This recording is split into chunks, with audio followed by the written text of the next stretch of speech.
Hey there guys, it's Billy here back on the channel, and in this video we're going to be discussing the top 5 reasons why people hate the new Traxxas Jato 4x4. This is a very recent, albeit long-awaited release from Traxxas, and opinions have been flying. As y'all know, I did already address the new Jato 4x4 in my recent videos, but I wanted to dive in a little bit more about what the public sort of thinks of this new thing, as arguably this is a very important release from Traxxas, so here we go.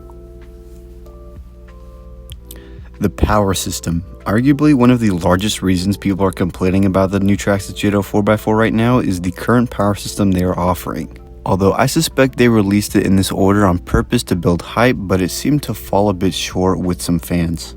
The BL2S system can only handle 2 cells worth of LiPo, and it is a system that is typically put into cars that are not super fast, such as the Stampede, Rustler, and Mini-Max.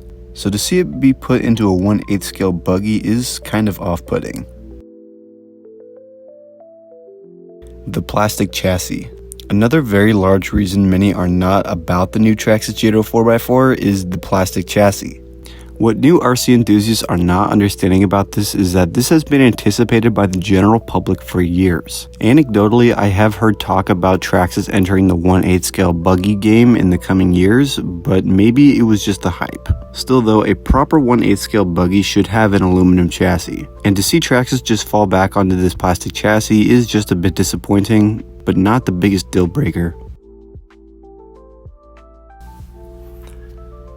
The plastic drive shafts. This is another point of concern for many interested, as Traxxas plastic drive shafts have a rather negative reputation and have been known to break easily under pressure.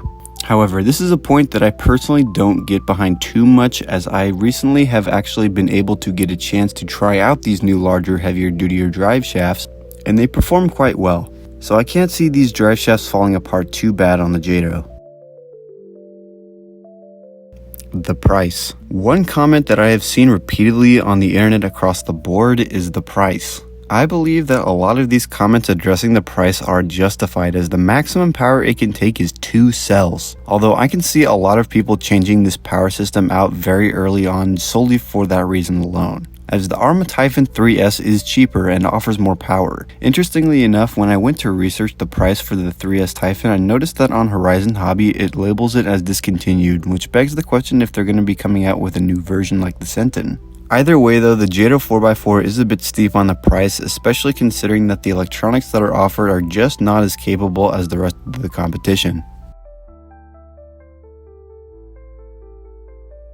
The fact that it's based on a slash. Overall, the biggest complaint that I've seen online for the new Traxxas Jato 4x4 is simply the fact that it's based on a slash. Personally, I was hoping that we were going to see a brand new aluminum chassis, as this was going to be huge news for the brand, as a 1/8 scale buggy has been highly anticipated to say the very least, and to see them recycle the same truck and turn it into something new is something. It falls below what I believe were a lot of other people's expectations, because if they could do it with a sledge, what prevents them from doing it with a buggy? So those are what I believe are the top 5 reasons why people hate the new Traxxas Jato 4x4.